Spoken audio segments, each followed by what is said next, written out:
नाजरीन, आपका हमारे चैनल आग मऊ में खैर मुकदम है। मैं हूं नौशाद अंसारी आदाब। नाजरीन, जैसा कि आपको पता है, इन दिनों कोरोना वायरस किस तरीके से खौफनाक सूरत अख्तियार कर चुका है। हर रोज़ 4 लाख प्लस में केसेस मिल रहे हैं पूरे हिंदुस्तान में, और साथ साथ हर रोज़ हज़ारों की तादाद में लोग अपनी जान गंवा रहे हैं।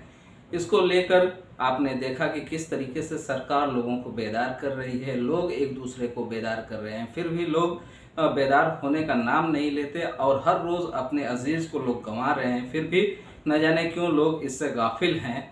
और अगर यही हाल रहा तो आइंदा कुछ दिनों में जो सूरत है वो बहुत बदतर हो सकती है, ऐसा गवर्नमेंट की तरफ से कहा गया, WHO की तरफ से कहा गया।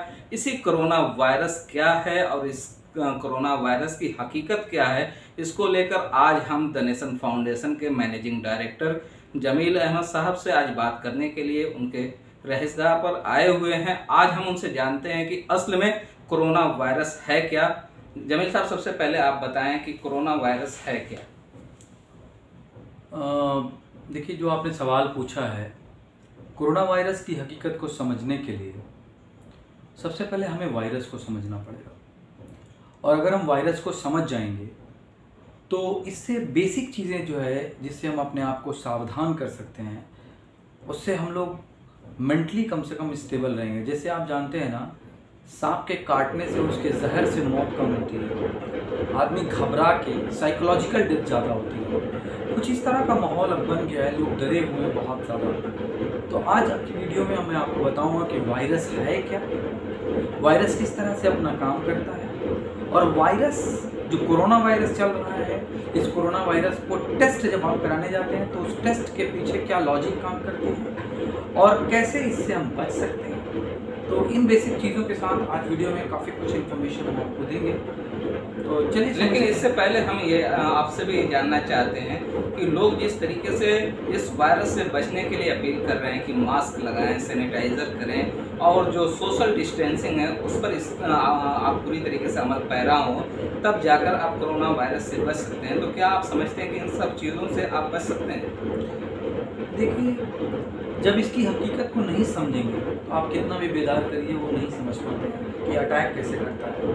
लेकिन एक सांप छोड़ दीजिए 25 लोगों की भीड़ में, तो अगर सांप ज़्यादा खतरनाक है तो आपको कहना नहीं पड़ेगा कि भाग जाइए। वो समझते हैं कि इसके काटने से क्या होगा और अपने आप भीड़ हट जाती है। कोई भी मूजी जानवर हो, शेर आ जाए, तो जानते हैं कि उसका नुकसान क्या है।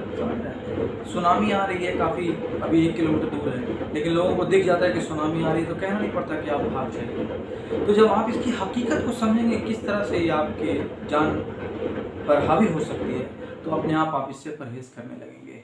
तो आज की वीडियो में हम समझाने की कोशिश करेंगे कि वाकई किस तरह से ये आपके लिए वबाले जान बन सकता है। नाजरीन, जमील सर अभी आपको पूरा डिटेल में समझाएंगे, बोर्ड पे जाकर पूरी तरीके से ये चीज़ों को बताएंगे। हम चाहेंगे कि जमील सर पूरे हिंदुस्तान के लोगों को ही नहीं, पूरी दुनिया के लोगों को बताएं कि कोरोना वायरस कितना खतरनाक है और इससे बचने के क्या उपाय हैं, क्या तदाबीर हैं।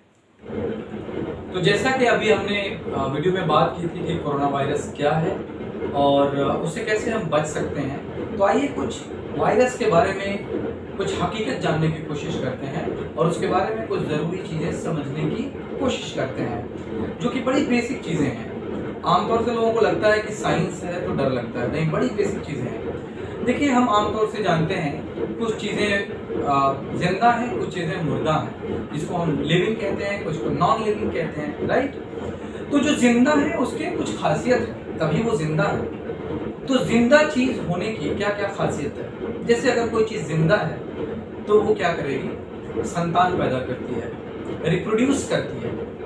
कोई चीज़ जिंदा है तो उसकी मेटाबॉलिक एक्टिविटीज़ होती हैं, डाइजेशन हो रहा है, रेस्पिरेशन हो रहा है, सर्कुलेशन हो रहा है, खून की दौड़ान है, सांस ले रहा है, गैस आ रही है, जा रही है, जब खाना खाता है तो हाजमा हो रहा है, किडनी अपना काम कर रही है। इस तरह की जितनी भी चीज़ें हमारे शरीर के अंदर हो रही हैं, इनको मेटाबॉलिक एक्टिविटीज़ कहते हैं।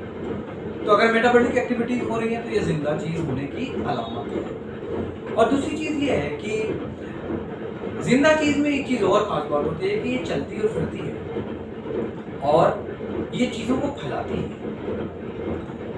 दूसरी बड़ी बेसिक चीज आपको बता दें कि जो जिंदा रहने की सबसे खास चीज है कि अगर कोई चीज जिंदा है तो उसको जिंदा होने के लिए सबसे पहले तो उसको वाटर चाहिए, फूड चाहिए और ऑक्सीजन चाहिए।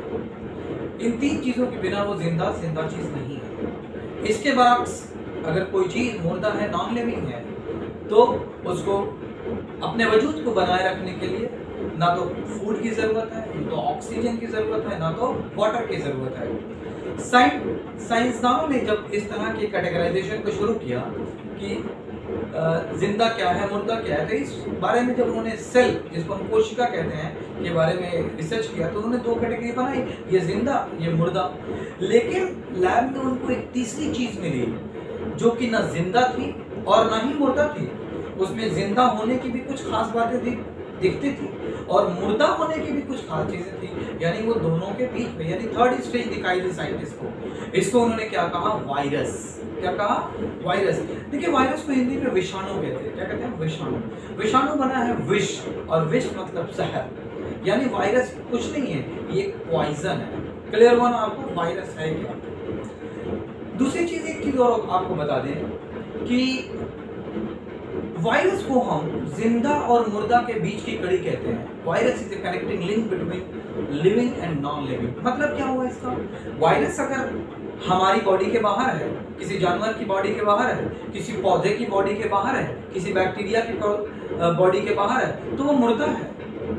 लेकिन जैसे ही वो हमारे शरीर में या किसी पौधे के शरीर में या किसी बैक्टीरिया के शरीर में घुसता है, वो जिंदा हो जाता है। राइट? इसीलिए वायरस को जिंदा और मुर्दा, इनके बीच की कड़ी कहते हैं। सो virus is a connecting link between living and non living organism. Clear हुआ चीज? अब हम आते हैं किस पे? Virus, corona virus. देखिए, पहले हम, आज से पहले इसी तरह जब हम लोग छोटे थे तो एक बीमारी का नाम आया था एड्स। एड्स भी एक वायरस की बीमारी है, जैसे आज कोरोना वायरस है। एड्स HIV से होता है। HIV का फुल फॉर्म है ह्यूमन इम्यूनो वायरस। इसमें देखिए, एक चीज आपको बताएं कि एक होता है जेनेटिक मटेरियल। ये क्या चीज होता है? बड़ी आम भाषा में मैं आपको समझाने की कोशिश करूंगा। जेनेटिक मटेरियल का मतलब क्या होता है? जैसे मान लीजिए आप देखेंगे कि बच्चे अपने माँ बाप से मिलते जुलते होते हैं, उनकी छवि दिखती है कि लगता है फलाने का लड़का है ये, या माँ का असर या बाप का असर उसमें उसकी शक्ल और सूरत में होता है, इवन उसके आदतों में भी होता है। तो देखिए, जब हम अपनी माँ के पेट में बन रहे होते हैं ना, तो जैसे मान लीजिए आप यहाँ बैठे हैं लंदन में, आपका कोई घर बन रहा है, तो यहाँ आप जा नहीं सकते हैं, लेकिन आप यहाँ से मैसेजेस तो भेजेंगे ना कि खिड़की ऐसी होनी चाहिए, मुझे महल ऐसा चाहिए, काम ऐसे होना चाहिए, इतने मजदूर। आप अपनी भाषा में वहाँ मैसेज भेजेंगे, भले आप हिंदी में भेजेंगे, वहाँ इंग्लिश में वहाँ का कॉन्ट्रैक्टर समझाएगा। बिल्कुल यही अल्लाह ताला का प्रोसेस है।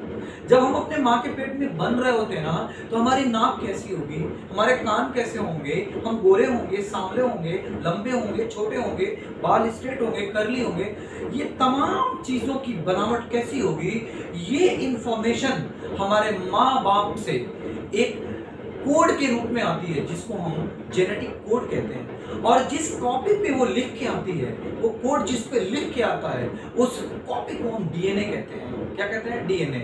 आमतौर से हाई स्कूल में बच्चे पढ़ते हैं DNA मतलब डीऑक्सीराइबोन्यूक्लिक एसिड, RNA मतलब राइबोन्यूक्लिक एसिड।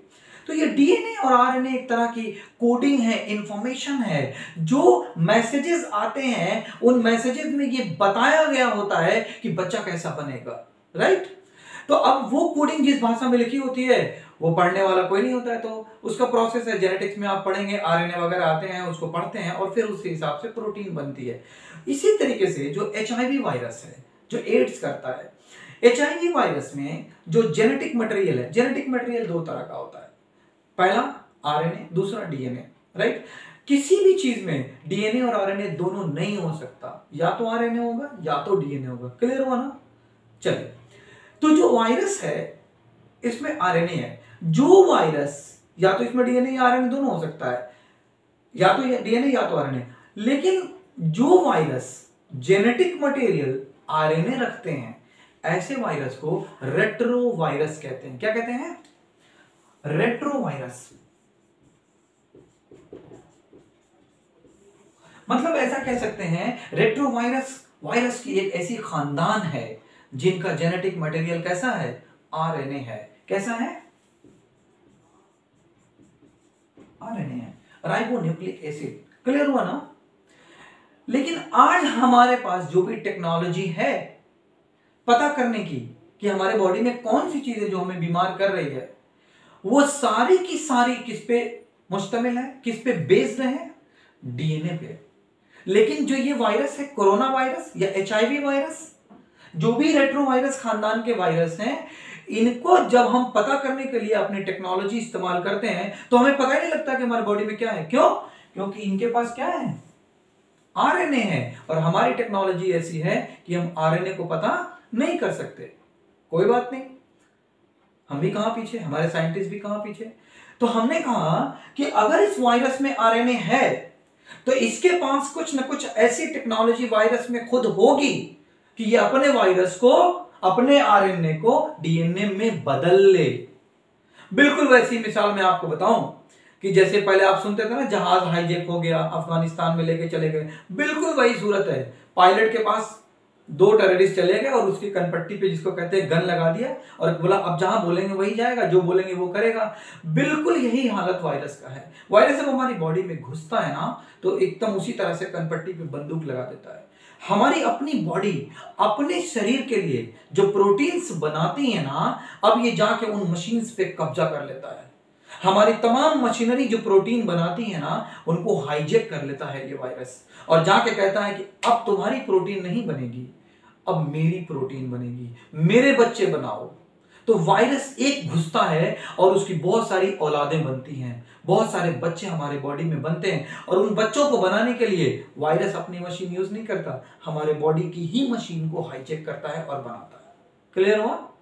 तो इसका मतलब कि आरएनए के पास कुछ ना कुछ ऐसी मशीनरी होगी जिससे वो अपने आरएनए को डीएनए में चेंज करे। क्लियर हुआ? तो देखिए क्या है इसके पीछे कहानी, क्या है। देखिए ये है डीएनए, ये डबल, आपने सीढ़ी देखा है ना जिसको लगा के हम लोग चढ़ते हैं, 2 बांस होता है, 2 डंडे होते हैं, उनके बीच बीच में उनको जोड़ने के लिए। तो बिल्कुल डीएनए ऐसे होता है, सीढ़ियों की तरह, और इनके बीच में ये सीढ़ी डंडे लगे हुए हैं। इनको हम कहते हैं क्या, हाइड्रोजन बॉन्ड्स होते हैं, यानी इसमें 2 डंडे हैं। आरएनए जो होता है ना,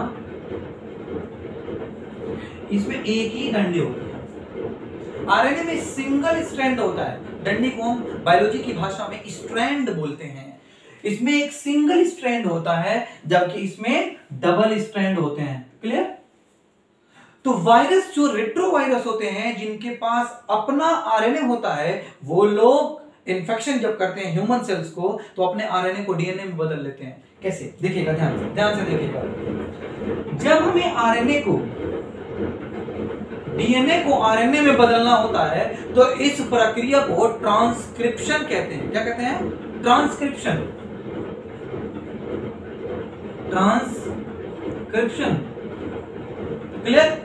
और जब आरएनए को डीएनए में बदलना होता है तो इसको बोलते हैं, अब देखिए आप आगे जा रहे हैं, गाड़ी आगे जा रही है, फिर आप पीछे करते हो, क्या करते हैं? रिवर्स पीछे करते हैं ना। तो ये जा रहा था आगे, डीएनए से आरएनए बन रहा था, इसको बोल रहे थे ट्रांसक्रिप्शन। लेकिन जब आरएनए से डीएनए बनाना, यानी गाड़ी पीछे ले आनी है, उल्टी प्रक्रिया करनी है, तो इसको बोलेंगे रिवर्स ट्रांसक्रिप्शन। क्या बोलेंगे? Reverse transcription. देखिए अब कोरोना वायरस के लिए जो टेस्ट हो रहे हैं उसकी बात हम यहां से शुरू कर देंगे। आमतौर पर बोलते हैं अरे फलाने गए थे कोरोना टेस्ट कराने, उनका जो है आरटीपीसीआर हुआ। क्या है भैया आरटीपीसीआर? सब बताएंगे आपको। और ये उन बच्चों के लिए भी वीडियो बड़ी इंपॉर्टेंट है जो मेडिकल की तैयारी करते हैं। क्लियर?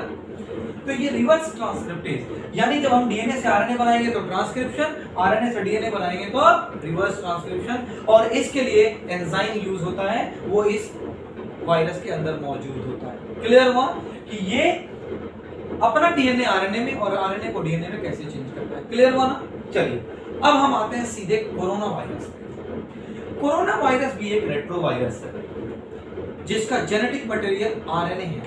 इसीलिए आम टेस्ट से हम उसको पकड़ नहीं पाते हमारे बॉडी में है कि नहीं। और देखिए एक चीज और देखिएगा, कई बार आप मेडिकल टेस्ट कराइएगा बहुत सारी बीमारियों में, तो टेस्ट में आएगा कि नहीं आपको कोई इन्फेक्शन नहीं है।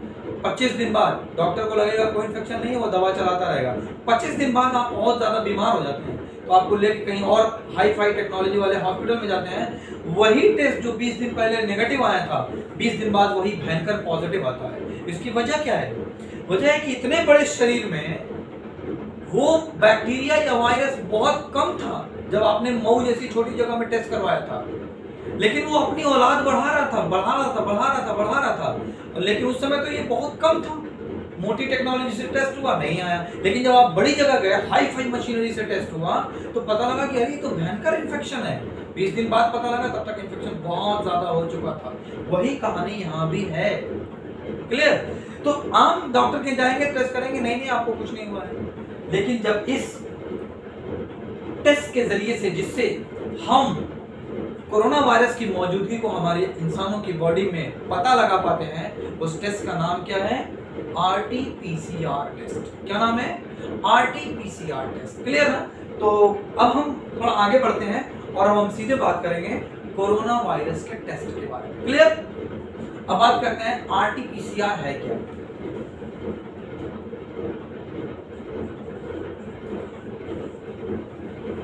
RT तो आप समझ गए, रिवर्स ट्रांसक्रिप्टेज। PCR क्या है?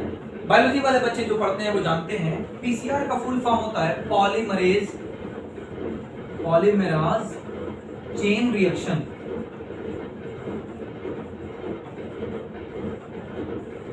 पॉलीमरेज हम वहां पे इस्तेमाल करते हैं। पॉली का मतलब होता है बहुत। आप बोलते हो ना पॉलीथीन, ये पॉलीथीन नहीं है।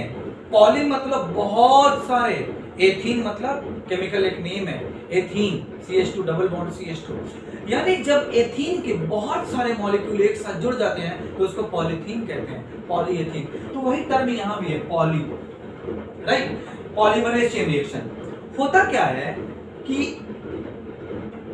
मान लीजिए बहुत कम हमारी बॉडी में कोरोना वायरस है, पता लगा रहे, ढूंढ रहे, इतना बड़ा बॉडी में मिल ही नहीं रहा, तो हम क्या करेंगे? एक टेक्नोलॉजी है कि हम उस आदमी का नाक से या मुंह से सलाइवा लेंगे, सिंपल।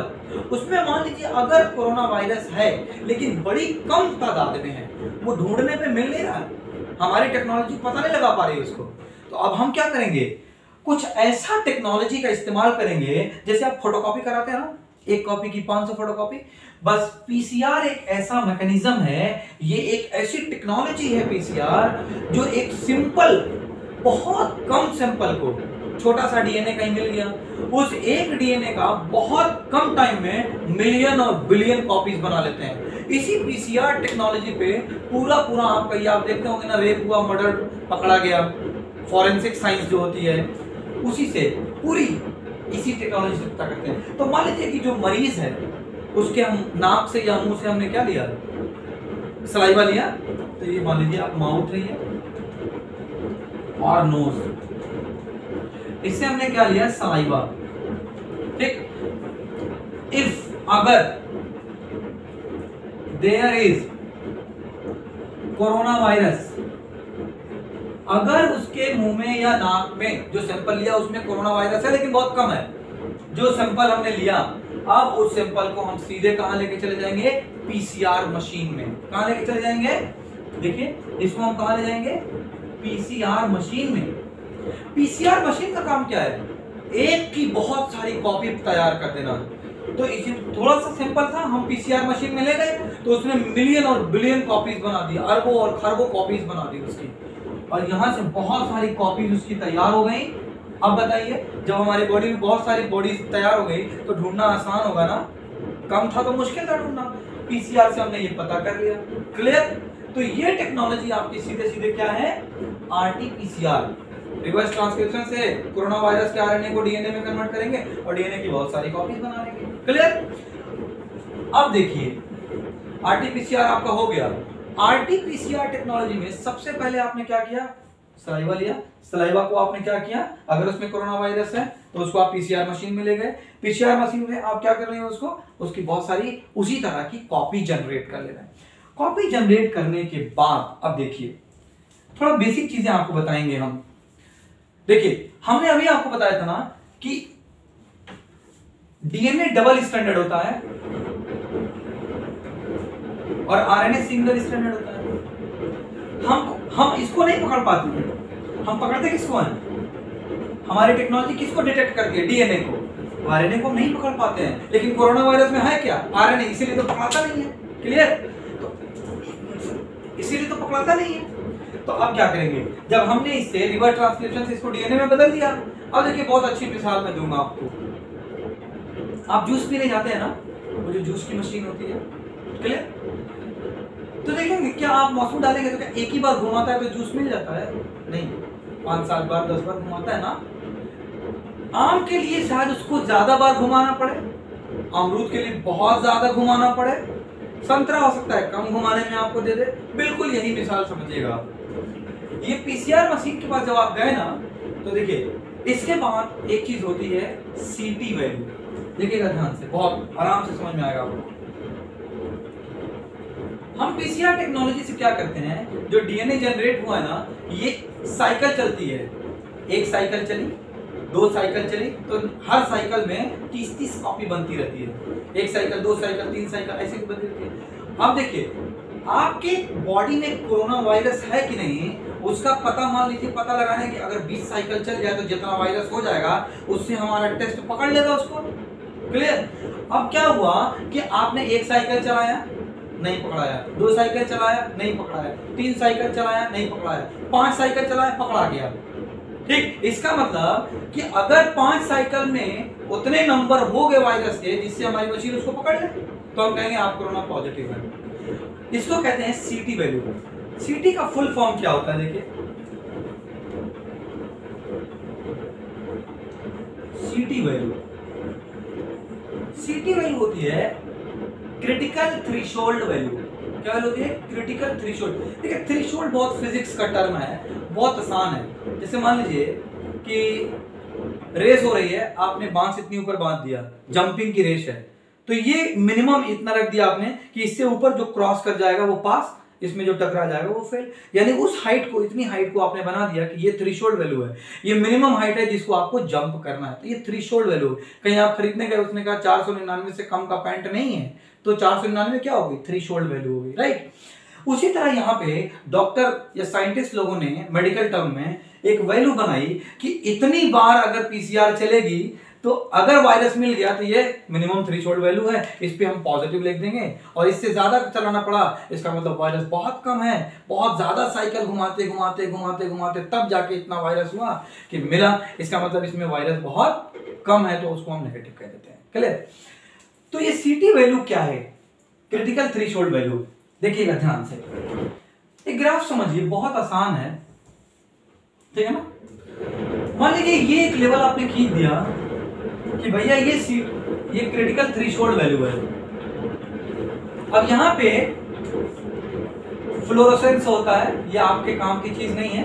फ्लोरोसेंस होती है, इधर चमकदार कुछ वैल्यू होती है, और इधर आपकी वैल्यू होती है। एक ऐसी वैल्यू जैसे मान लीजिए इधर सीटी वैल्यू है, ये 20 होता है, और ये ग्राफ ऐसे जाता है। देखिएगा ध्यान से, वही जूस वाली मशीन को ध्यान में रखिएगा। पीसीआर में जब आप लेके गए तो 1 साइकिल चला, वायरस नहीं मिला, 2 वायरस चला, ये मान लीजिए यहाँ पे है 5, 10, 15, यहाँ गड़बड़ चल रहा है, थोड़ा सा आप ठीक कर लीजिए इसको।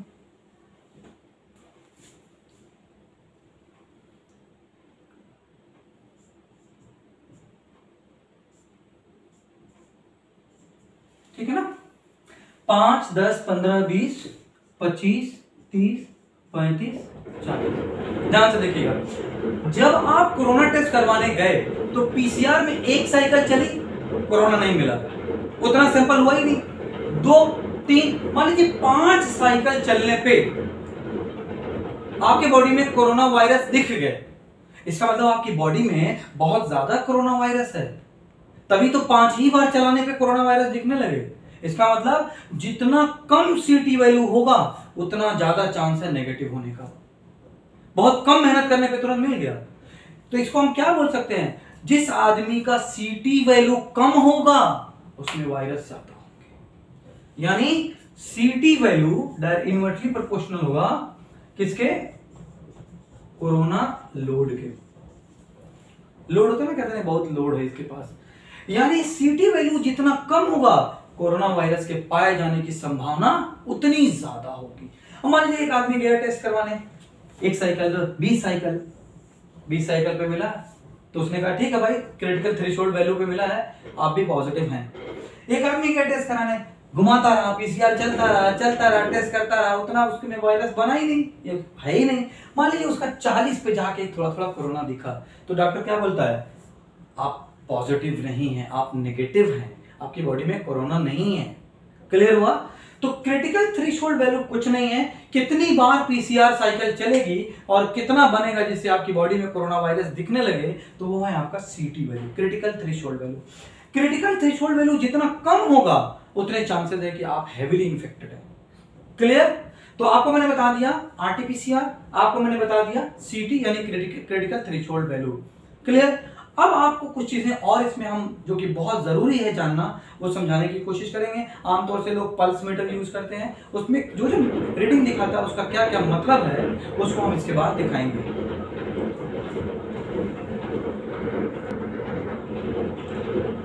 अब हम आपको इस टेस्ट के बाद बताने जा रहे हैं पल्स ऑक्सीमीटर क्या होता है। देखिए पल्स ऑक्सीमीटर जो आमतौर से आज का तो बहुत सारे लोग यूज कर रहे हैं, लेकिन उसमें जो 3 रीडिंग देती है उसका मतलब क्या है ये जानना बहुत जरूरी है, क्योंकि किसी चीज को इस्तेमाल करने से पहले उसकी जानकारी रखना बहुत ही जरूरी है। देखिए पल्स ऑक्सीमीटर जब आप लगाएंगे किसी के फिंगर में तो 3 चीजें शो करता है। पहला वो SpO2 शो करता है, दूसरा वो PI शो करता है, तीसरा पल्स रेट। देखिए SpO2 क्या है आप समझिए। अगर मैं यहां से S हटा दूं, बहुत सारे लोग इसको गलत भी समझते हैं, इसलिए मैंने हटा के बताना जरूरी समझा। अगर PO2 कहीं लिखा है इसका मतलब पार्शियल प्रेशर ऑफ ऑक्सीजन है। क्लियर? लेकिन अगर आप यहां पे S लगा देते हैं तो इसकी मीनिंग बदल जाती है। S लगाते ही जो है इसका फुल फॉर्म हो जाता है सैचुरेटेड पल्स ऑक्सीजन परसेंटेज। क्या हो जाता है? Saturated pulse oxygen percentage. ठीक है, ये 94% तक होना चाहिए। 1-2 नीचे ऊपर है तब भी कोई बात नहीं है, हर आदमी की वजह से बॉडी टू बॉडी वेरी करती है ये, लेकिन किसी हर चीज का एक वैल्यू क्रिटिकल बनाई जाती है। 94% अगर ऑक्सीजन SpO2 शो कर रहा है इसका मतलब मरीज ठीक है, अभी उसको ऑक्सीजन लगाने की जरूरत नहीं है। लेकिन अगर उससे कम आता है 92-93, इसका मतलब ऑक्सीजन की जरूरत उसको है। क्लियर? हाँ, दूसरी रीडिंग जो दिखाता है वो ये दिखाता है PI% परफ्यूजन इंडेक्स। ये क्या दिखाता है कि ये 2 से 20 होना चाहिए। देखिए ये इसकी मीनिंग क्या है PI का मतलब कि मतलब जब आप ऑक्सीजन लेते हैं तो किस हद तक ऑक्सीजन आपके एक नसों में पहुंचती है, ये PI वही बताता है। इसका मान 2 से 20 तक अगर है इसका मतलब आपके बॉडी में एक नसों तक ऑक्सीजन जा रही है। इस PI का मतलब ये है। तो अगर ये 2 से 20 के बीच में है तो सही है, लेकिन अगर किसी का PI कितना दिखा रहा है 0.5, इसका मतलब उसको ऑक्सीजन की जरूरत है, पूरी तरह ऑक्सीजन उसकी बॉडी में नहीं जा रही है, कम है, तो उसको ऑक्सीजन लगाना पड़ेगा। तीसरा है आपका पल्स रेट, आमतौर से जिसको हम दिल की धड़कन कहते हैं। पल्स रेट कितना होना चाहिए? 60 से 90। कितना होना चाहिए? 60 से 90। क्यों कहते हैं? देखिए जब हम छोटे होते हैं तो हमारे दिल की धड़कन तेज होती है, जैसे जैसे हमारी उम्र होती है वैसे वैसे दिल की धड़कन बढ़ती होती है। तो अगर 60 से 90 है इसका मतलब ठीक ठाक मामला है, बहुत ज्यादा परेशान होने की जरूरत नहीं है। पल्स रेट अगर 60 से 90 है तो मामला ठीक है। क्लियर? तो ये हो गया आपका पल्स ऑक्सीमीटर का कॉन्सेप्ट। 3 चीजें नापता है, SpO2, PI%, PI। क्लियर? अब हम बताते हैं आपको, इसके बाद हम बताएंगे आपको कि इसमें कौन कौन सी दवाइयां आमतौर से चलती हैं, क्योंकि अवेयरनेस बहुत जरूरी है। ठीक है ना? तो इसमें देखिए मेडिसिन के बारे में जब हम बात करेंगे, मेडिसिन के बारे में हम जब बात करेंगे तो मेडिसिन में मेनली आप तो आजकल तो हर किसी की जबान पे है रेमडेसिविर, एक तो आपका रेमडेसिविर है, इंजेक्शन आमतौर से लग रहा है, और दूसरी अगर हम दवाई की बात करें तो एक है डेक्सामेथासोन इंजेक्शन, डेक्सामेथासोन।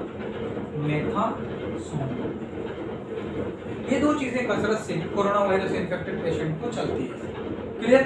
अब कुछ हम घरेलू चीजें बता रहे हैं जो आपको जानना बहुत जरूरी है इससे बचने के लिए, कि आखिर वो चीजें क्या क्या हैं। देखिए, आप इस महामारी के दौर में दो चीजों का अपनी बॉडी पे बहुत ध्यान रखिए। पहला क्या है, आपकी बॉडी में विटामिन सी की कमी नहीं होना चाहिए। आपकी बॉडी में विटामिन सी की कमी नहीं होनी चाहिए। देखिए, विटामिन सी एक ऐसा विटामिन है जिसको हम बॉडी में स्टोर करके नहीं रख सकते।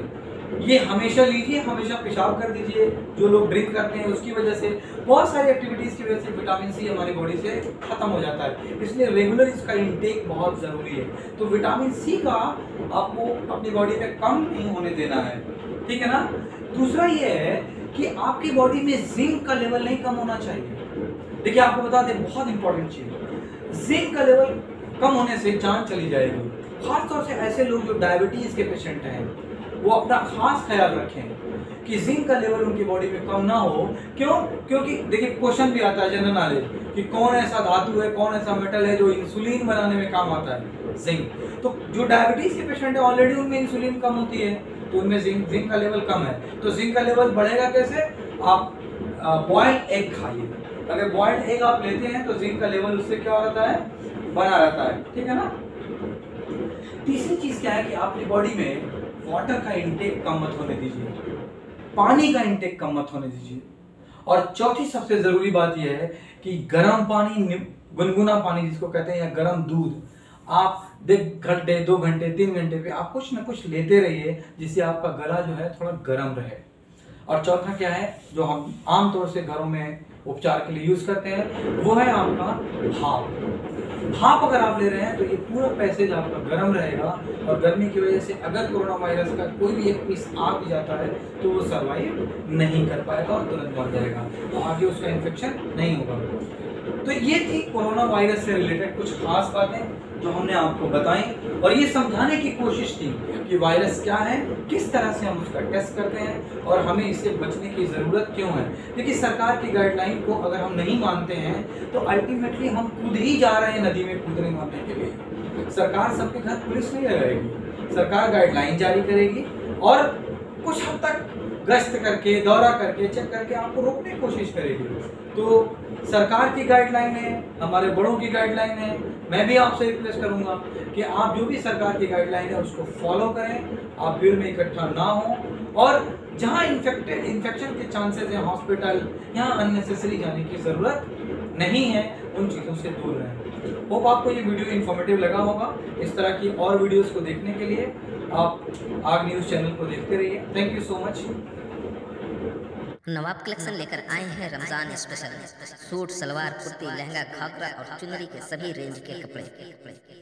लेडीज के साथ साथ किड्स वेयर की सभी किस्म की रेंज के साथ मुनासिब कीमत पर एक बार जरूर फैमिली के साथ तशरीफ लाएं।